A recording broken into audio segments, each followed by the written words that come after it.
নমস্কাৰ ডিজিটেল আসামলৈ আপোনালোক সকলোকে স্বাগতম জনাইছো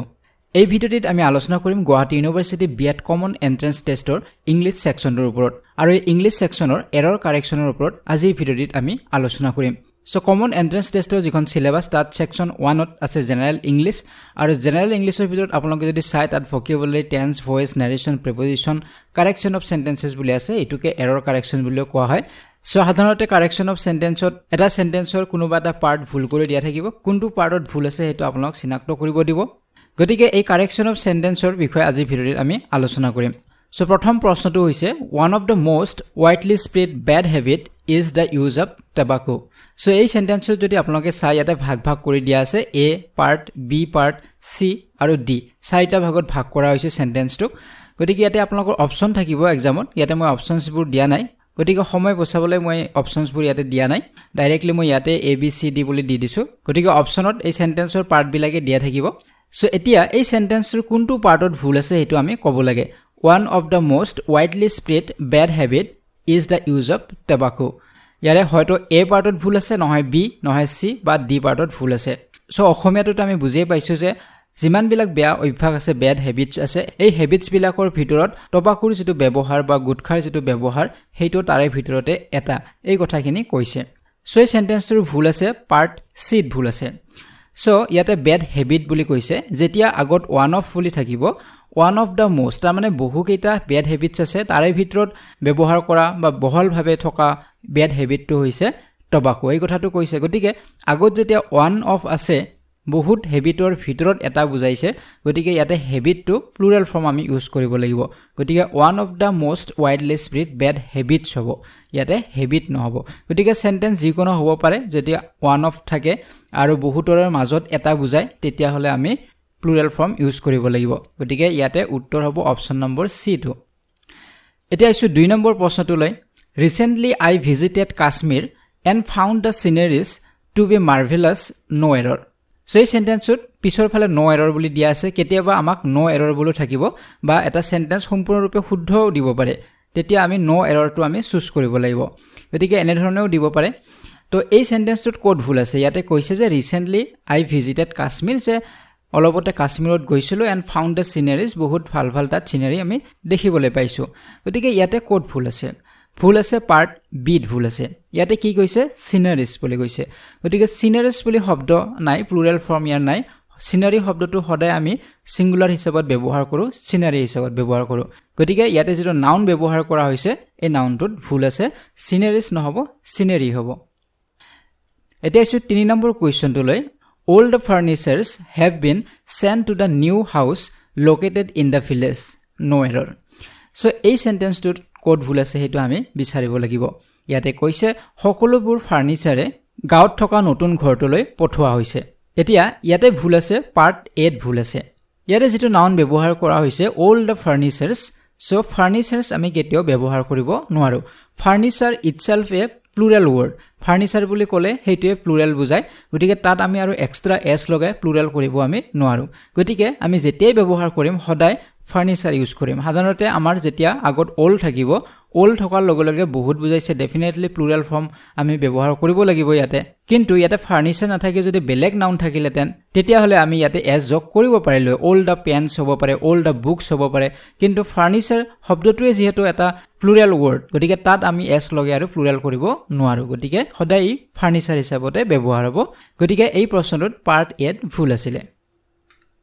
এটা ইছু 4 নম্বৰ প্ৰশ্নটোলৈ the customer handed over a 100 rupees note to the shopkeeper so এই প্ৰশ্নটো যদি চাও ইয়াতো তিনিটা পাৰ্ট দিয়া আছে আৰু এটা নো এৰৰ বুলি দিয়া আছে সো এই প্ৰশ্নটোত কোড ভুল আছে সো ইয়াতে কৈছে যে কাস্টমাৰ জনে গ্ৰাহক জনে 100 টকীয়া নোট এখন দোকানীজনক দিছিলে তো এতিয়া কোড ভুল থাকিলে ভুল আছে ইয়াতে পাৰ্ট বি ভুল আছে ইয়াতে কোৱা হৈছে 100 rupees note গতিকে 100 rupees নোট বুলি আমি ক'ব নোৱাৰো ইয়াতে যদিও 100 বুজাইছে বহুত বুজাইছে কিন্তু ইয়াতে এখন নোটৰ কথা বুজাইছে ইয়াতে আগত এ আছে আৰু এখন নোটৰ কথা বুজাইছে গতিকে ইয়াতে rupees হ'ব নোৱাৰে প্লুৰাল হ'ব নোৱাৰে ইয়াতে হ'ব rupee হ'ব গতিকে the customer handed over a 100 rupee note to the shopkeeper গতিকে কেতিয়াবা 1000 rupees হ'ব পাৰে 1000 থাকিলেও 1000 rupee নোট হ'ব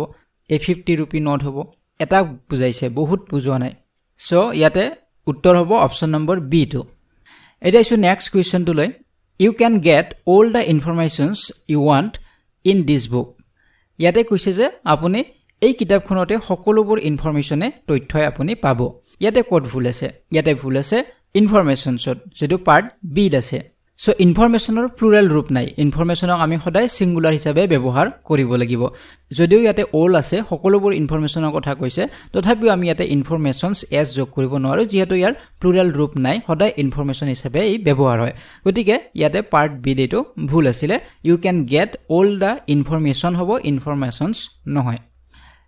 এতিয়া আইছো নেক্সট কুৱেশ্যনটো লৈ interviewers for the post of lecturers will begin from Monday so এই সেন্টেন্সটোত কৈছে যে সোমবাৰৰ পৰা ইন্টাৰভিউয়াৰ্স সকলে লেকচাৰৰ পোষ্টৰ ইন্টাৰভিউ বিলাক ল'ব এতিয়া এই সেন্টেন্সটোত কোড ভুল আছে প্ৰথমটো ঠিকই আছে interviewers for the post of lecturers will begin from Monday C number পাৰ্টটো শুদ্ধ আছে উইল বিগিন ফ্ৰম মানডে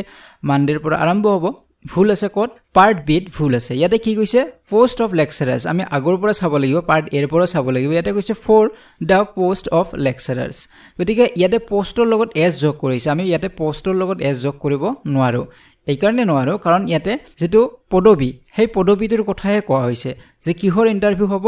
লেকচাৰাৰ্সৰ হ'ব হয়তো লেকচাৰৰ বহুত কেইটা ভ্যাকেন্সি থাকিব পাৰে কিন্তু তাৰ যেটো ডেজিগনেশন যেটো পদ সেইটো হৈছে এটা লেকচাৰাৰৰ গতিকে আমি সদায় কি লিখিব লাগিব পোষ্ট লিখিব লাগিব আমি যেতিয়া এপ্লাই কৰো তেতিয়াও আমি লিখো apply for the post of বুলি লিখো সো এতিয়া আইছো কোৱেশ্চন নম্বৰ 7 লৈকে if the teacher is good the students will respond positively to them so এই সেন্টেন্সটোত কি কৈছে যে যদি শিক্ষকজন ভাল হয় তেতিয়া হলে ছাত্ৰ ছাত্ৰীসকলে পজিটিভলি তেওঁক ৰেসপন্ড কৰিব তেওঁৰ কথাবোৰৰ উত্তৰ দিব তেওঁ যি কয় সেইবোৰ শুনিব গতিকে ইয়াতে কোড ভুল আছে সো ইয়াতে যদি আমি চাও পাৰ্ট এ শুদ্ধ পাৰ্ট বি ও শুদ্ধ পাৰ্ট সি ও শুদ্ধ পাৰ্ট ডি ইয়াতে ভুল আছে কোড ভুল আছে ইয়াতে প্ৰনাউনত ভুল আছে আমি জানো যে নাউনৰ হলনি প্ৰনাউন বিলাক বহে এতিয়া এই যে হেখত প্ৰনাউনটো বহিছে দেম এই দেমটো কাৰ বাবে বহিছে হয়তো টিচাৰৰ বাবে বহিব পাৰে নহয়তো ষ্টুডেন্টছৰ বাবে বহিব পাৰে গতিকে নাউনৰ হলনিহে বহিব হয়তো টিচাৰ হ'ব নহয়তো ষ্টুডেন্টছ হ'ব যদি ষ্টুডেন্টছৰ বাবে বহিছে তেতিয়া হলে ঠিকই আছে দেম আছে কাৰণ ষ্টুডেন্টছৰ লগত এস যোগ আছে হিহত হ'ব গতিকে দেম হ'ব পাৰে কিন্তু যদি টিচাৰৰ বাবে বহিছে তেতিয়া হলে ইয়াতে দেম হ'ব নোৱাৰে কাৰণ ইয়াতে ইফ দা টিচাৰ আছে এজন শিক্ষকৰ কথা বুজাইছে গতিকে ইয়াতে হ'ব লাগিব হিম হ'ব লাগিব আমি যদি চাও সেন্টেন্সটোত ইয়াতে শিক্ষকজনৰ কথাই বুজাইছে if the teacher is good যদি শিক্ষকজন ভাল হয় তেতিয়া হলে ছাত্ৰ ছাত্ৰীসকলে ৰেসপন্ড কৰিব কাক ৰেসপন্ড কৰিব শিক্ষকজনক ৰেসপন্ড কৰিব গতিকে ইয়াতে টু দেম হ'বই নোৱাৰে ইয়াতে হ'ব টু হিম হ'ব গতিকে পাৰ্ট ডিত ফুল আছিল এতিয়া আইছো 8 নম্বৰ কুৱেশ্যনটো লৈ each girl was given a bunch of flowers which pleased her very much so এই সেন্টেন্সটোত কি কৈছে যে প্ৰতিগৰাকী ছোৱালীকে এটাকৈ ফুলৰ থপা দিয়া হৈছিল আৰু সেই ছোৱালীবিলাকে যথেষ্ট ভাল পাইছিল আনন্দিত হৈছিল সো এতিয়া এই সেন্টেন্সটোত আমি কোড ভুল দেখিছো প্ৰথম পাৰ্টটো ঠিকই আছে ইচ গাৰ্ল ওয়াজ তাৰ পিছৰ পাৰ্টত দিয়া আছে গিভেন এ বাঞ্চ অফ ফ্লাৱাৰ্স যে ফুলৰ থপা দিয়া হৈছিল এটো ঠিকই আছে তাৰ পিছত দিয়া আছে হুইচ প্লিজড হাৰ ভেৰি মাচ ইয়াতে ভুল আছে পাৰ্ট সিত ভুল আছে কোড ভুল হৈছে হাৰ যেটো প্ৰনাউন ব্যৱহাৰ কৰা হৈছে এই প্ৰনাউনত ভুল আছে কাৰণ ইয়াতে হাৰটো কাৰ বাবে বহিছে ইয়াতে গাৰ্লৰ হলনি বহিছে কিন্তু যদিও গাৰ্লটো সিঙ্গুলাৰ আছে কিন্তু ইয়াতে সিঙ্গুলাৰ বুজোৱা নাই কি কৈছে ইচ গাৰ্ল ওয়াজ যে প্ৰতিগৰাকী ছোৱালীকে দিয়া হৈছিল এটাকৈ ফুলৰ থপা গতিকে প্ৰতিগৰাকীকে দিয়া হৈছিল মানে কি তাত বহুতো ছোৱালী আছিল গতিকে প্ৰত্যেকজনকে দিছে মানে বহুতকে দিছে আৰু সেই বহুত ছোৱালীয়ে সুখী হৈছিল পাই গতিকে ইয়াতে প্লিজড হাৰ ভেৰি মাচ নহব ইয়াতে প্লিজড দেম ভেৰি মাচ হ'ব গতিকে যেহেতু এই গাৰ্লটোৱে এটাক বুজনাই বহুতকে বুজাইছে গতিকে ইয়াতে হাৰৰ হলনি আমি লিখিব লাগিব দেম এটা আছে কোৱেশ্চন নম্বৰ 9 লৈকে I do not understand why is he so angry at me so এই সেন্টেন্সটোত কৈছে যে মই বুজি নাপাওঁ যে তেওঁ মোক কিয় ইমান খং কৰিছে সো ইয়াতে প্ৰথম পাৰ্টটো ঠিকই আছে আই ডু নট আন্ডাৰষ্টেণ্ড তাৰ পিছতো ঠিকই আছে why is he so angry at me ইয়াতে ভুল আছে প্ৰিপজিশনত ভুল আছে কোড প্ৰিপজিশন ব্যৱহাৰ কৰা হৈছে এংগ্ৰিৰ লগত ব্যৱহাৰ কৰা হৈছে angry at so angry at মি নহয় এংগ্ৰি উইথ মি হ'ব সো এংগ্ৰিৰ লগত এট প্ৰিপজিশনৰ ব্যৱহাৰ হয় আৰু উইথ প্ৰিপজিশনৰ ব্যৱহাৰ আমি কৰো যেতিয়া পাৰ্সনক বুজাব ইয়াতে কাক খং কৰা কথা কৈছে এংগ্ৰি এট মি বুলি কৈছে গতিকে মোৰ লগত খং কৰিছে মই মানে এজন পাৰ্সনৰ কথা কৈছে এজন ব্যক্তিৰ কথা কৈছে যেতিয়া ব্যক্তিৰ কথা ক'ব বা পাৰ্সনৰ কথা ক'ব তেতিয়া সদায় এংগ্ৰিৰ লগত উইথ প্ৰিপজিশন ব্যৱহাৰ কৰিব লাগিব গতিকে সো এংগ্ৰি উইথ মি হ'ব আৰু যদি কিবা এটা সিচুৱেচনৰ কথা কয় তেতিয়া হলে এট হ'ব যে এই সিচুৱেচনটোত মোৰ বহুত খং উঠিছিল so angry at the situation তো হেতু ঠিক আছে কিন্তু যেতিয়া পাৰ্সনক কোনোবাজন ব্যক্তিক খং কৰা বুজাব তেতিয়া এংগ্ৰিৰ লগত উইথ প্ৰিপজিশন ব্যৱহাৰ কৰিব লাগিব এতিয়া আইছো 10 নম্বৰ প্ৰশ্নটোলৈ after opening the door he entered into the room next to the kitchen so ইয়াতে কৈছে যে দুৱাৰখন খোলাৰ পিছত আমি ৰুমৰ ভিতৰলৈ সোমাই গৈছিলো যেটো কিচেনৰ পিছতে আছিল এতিয়া এই সেন্টেন্সৰ কোড ভুল আছে প্ৰথম পাৰ্টটো একেবাৰে শুদ্ধ আছে after opening the ডোৰ we entered into the room next to the kitchen দেখাত একেবাৰে শুদ্ধ যেন লাগে সকলোবোৰ কিন্তু ইয়াতে ভুল আছে কোড এন্টাৰডৰ পিছত যেটো ইনটু ব্যৱহাৰ কৰা হৈছে এই ইনটুটোৰ কোনো প্ৰয়োজন নাথাকে কাৰণ ইনটু মানে ভিতৰত প্ৰৱেশ কৰাটোৱে বুজায় এই প্ৰিপজিশনটোৱে আৰু এন্টাৰ শব্দটোৱে অলৰেডি ভিতৰত প্ৰৱেশ কৰা বুজায় গতিকে এন্টাৰৰ লগত আকৌ ইনটু ব্যৱহাৰ কৰাৰ কোনো প্ৰয়োজন নাথাকে বেলেগ শব্দৰ লগত আমি ইনটু ব্যৱহাৰ কৰিব পাৰো যেনে হি জাম্প ইনটু দা পুল যেতিয়া পুলত জাম্প কৰিছিল হেতু হ'ব পাৰে কিন্তু এন্টাৰটো অলৰেডি ভিতৰত প্ৰৱেশ কৰাটোৱে বুজায় গতিকে তাৰ লগত আমি ইনটু প্ৰিপজিশন ব্যৱহাৰ কৰিব নালাগে ইয়াত অকল উই এন্টাৰ্ড দ্য ৰুম হ'ব প্ৰায় আমাৰ অফিস বিলাকত লিখা থাকে do not enter the room without permission গতিকে তাত do not enter into the room বুলি লিখা নাথাকে do not enter the room বুলি লিখা থাকে গতিকে সেইভাবে ইয়াতে ইনটুৰ কোনো প্ৰয়োজন নাথাকে এতিয়া আইছো 11 নম্বৰ প্ৰশ্নটোলৈ on a holiday Madhu prefers reading than going out visiting friends so ইয়াতে কৈছে যে অন হলিডে বন্ধৰ দিনাখন মধুৱে পঢ়ি ভাল পায় বন্ধুৰ লগত ফুৰিব যোৱাতকৈ তাই পঢ়ি ভাল পায় সো গতিকে এই সেন্টেন্সত কোড ভুল আছে পাৰ্ট সিট ভুল আছে প্ৰথমটো ঠিকে আছে অন এ হলিডে সেকেন্ডটো ঠিকে আছে যে মধু প্ৰিফাৰ্স ৰিডিং মধুৱে পছন্দ কৰে পঢ়িবলৈ গতিকে প্ৰিফাৰ্সৰ লগত যেটো আমাৰ প্ৰিপজিশন ব্যৱহাৰ হ'ব হেতু সদায় টু প্ৰিপজিশন ব্যৱহাৰ হয় গতিকে prefers to going out visiting friends হ'ব প্ৰিফাৰ্স দেন নহয় সাধাৰণতে আমি যেতিয়া তুলনা কৰিলে আমাৰ দেন প্ৰিপজিশন ব্যৱহাৰ হয় যেনে older than smaller than bigger than আমি এনেদৰে ব্যৱহাৰ কৰো কিন্তু প্ৰিফাৰ্স যেতিয়া থাকিব প্ৰিফাৰ্সৰ লগত কেতিয়াও দেন প্ৰিপজিশন ব্যৱহাৰ নহয় সদায় টু প্ৰিপজিশন ব্যৱহাৰ হ'ব গতিকে এনেকুৱা আৰু বহুত কেইটা আছে হেবিলাক আমি মনত ৰাখিব লাগিব যেনে জুনিয়ৰৰ লগত সদায় টু বহিব he is junior to me senior to me inferior to me superior to me গতিকে এইবিলাকৰ লগত সদায় টু প্ৰিপজিশন ব্যৱহাৰ হয় সো এতিয়া আইছো কোৱেশ্চন নম্বৰ 12 লৈকে we walked besides each other in silence so ইয়াতে কৈছে যে আমি সাইলেন্স হৈ সম্পূৰ্ণ নীৰৱ হৈ ইজনে আনজনৰ লগত লগ হৈ বা লগালগি হৈ আমি খোজকাঢ়িছিলো সো ইয়াতে কোড ভুল আছে পাৰ্ট বি ত ভুল আছে কাৰণ প্ৰথমটোতে একেবাৰে শুদ্ধ আছে উই ওয়াকড আছে কিন্তু পাৰ্ট বি টোত কি লিখা আছে বিসাইডছ ইচ আদাৰ বিসাইড মানে কি আছে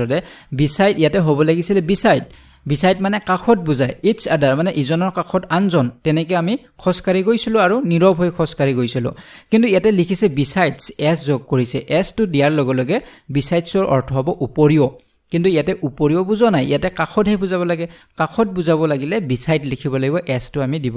নোৱাৰো গতিকে ইয়াৰ অৰ্থটো সম্পূৰ্ণ বেলেগ হৈ যায় গতিকে ইয়াতে ভুল আছে পাৰ্ট বি ত এতিয়া আইছো কোৱেশ্চন নম্বৰ 13 লৈকে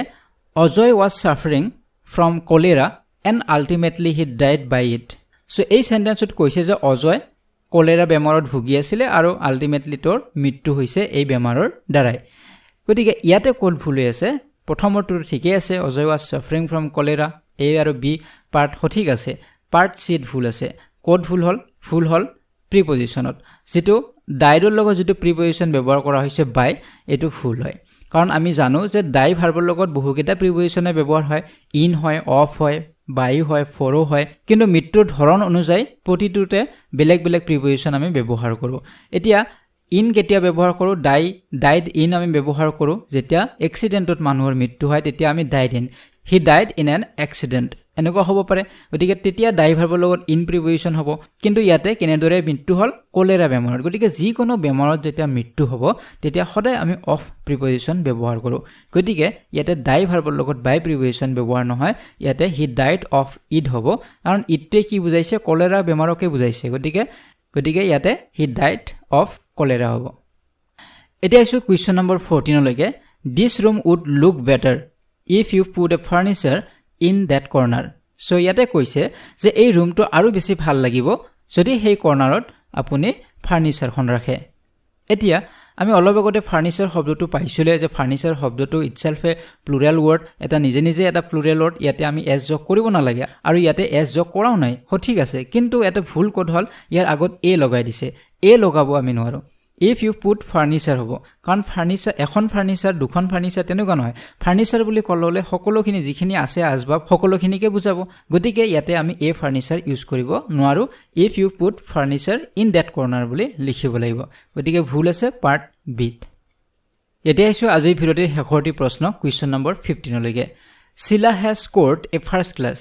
in her final exams isn't it so এই বাক্যটোত কৈছে যে শিলাই ফাৰ্স্ট ক্লাস পাইছিলে তাইৰ ফাইনাল এক্সামত এটো নহয়নে বাৰু সো আমি স্কুল লেভেলতে টেক কুৱেশ্যনৰ কথা আমি পাইছিলো গতিকে টেক কুৱেশ্যনত আমি কি পাইছিলো যে সেন্টেন্সটোৰ যেটো অক্সিলাৰি ভাৰ্ব সেই অক্সিলাৰি ভাৰ্ব মতে আমাৰ টেক কুৱেশ্যনছবোৰ আমি ব্যৱহাৰ কৰিব লাগে ইয়াতে যেটো লিখা হৈছে ইয়াতে যেটো টেক কৰা হৈছে isn't it বুলি সো ইয়াতে isn't it নহয় কিয় নহয় কাৰণ আমি যদি সেন্টেন্সটো চাও Sheila has scored ইয়াতে আমি অক্সিলাৰি ভাৰ্বটো চাব লাগিব অক্সিলাৰি ভাৰ্ব মতে হে ইয়াতে টেক কুৱেশ্যনৰ ভাৰ্বটো আমি ব্যৱহাৰ কৰিব পাৰিম গতিকে Sheilaৰ লগত কি আছে অক্সিলাৰি ভাৰ্ব has আছে আৰু স্কোৰটো মেইন ভাৰ্ব আৰু hasটো হৈছে অক্সিলাৰি ভাৰ্ব গতিকে আমি ইয়াতে has ইউজ কৰিব লাগিব hasn't হ'ব ইয়াতে isn't নহয় কাৰণ ইয়াতে যদি is থাকিলেতেন তেতিয়াহে আমি isn't লিখিব পাৰিলোহেতেন গতিকে ইয়াতে has থকাৰ কাৰণে আমি hasn't লিখিব লাগিব আৰু it লিখিব নোৱাৰো আমি লিখিব লাগিব যেটো আমাৰ সাবজেক্ট আছে সেই সাবজেক্টটোহে লিখিব লাগিব কিন্তু আমি ডাইৰেক্টলি সাবজেক্টটো লিখিব নোৱাৰো তাৰ হলনি আমি কি লিখিব লাগিব Sheila মানে যেহেতু এজনী ছোৱালী হয় ইয়াতে আমি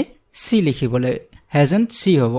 hasn't Sheila নহয় Sheilaৰ হলনি আমি সি লিখিব লাগিব যদি কোনোবা লৰাৰ নাম থাকে তেতিয়া হলে আমি হি লিখিম গতিকে ইয়াতে টেক কুৱেশ্যনত ভুল হৈ আছে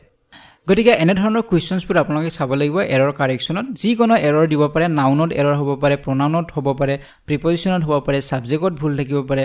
এডভাৰ্বত ভুল থাকিব পাৰে যি কোনো এৰৰ থাকিব পাৰে গতিকে আপোনালোকে ভালদৰে চাই কোড এৰৰ আছে এটো চিনাক্ত কৰিব লাগিব বা কুৱেশ্যন প্যাটাৰ্নটো অলপ বেলেগ হ'ব পাৰে কিন্তু এনে ধৰণৰ এৰৰ কাৰেকচনছ বিলাকে দিব সো আজিৰ ভিডিওটি ইমানতে সামৰিছো যদি ভিডিওটি ভাল লাগিছে লাইক আৰু শেয়াৰ কৰিব যদি এতিয়াও চেনেলটি সাবস্ক্ৰাইব কৰা নাই তেনে চেনেলটি সাবস্ক্ৰাইব কৰক আৰু কাষৰে থকা বেল আইকনটি প্ৰেছ কৰিবলৈ একেবাৰে নপৰিব আজিলৈ বিদায় লৈছো ধন্যবাদ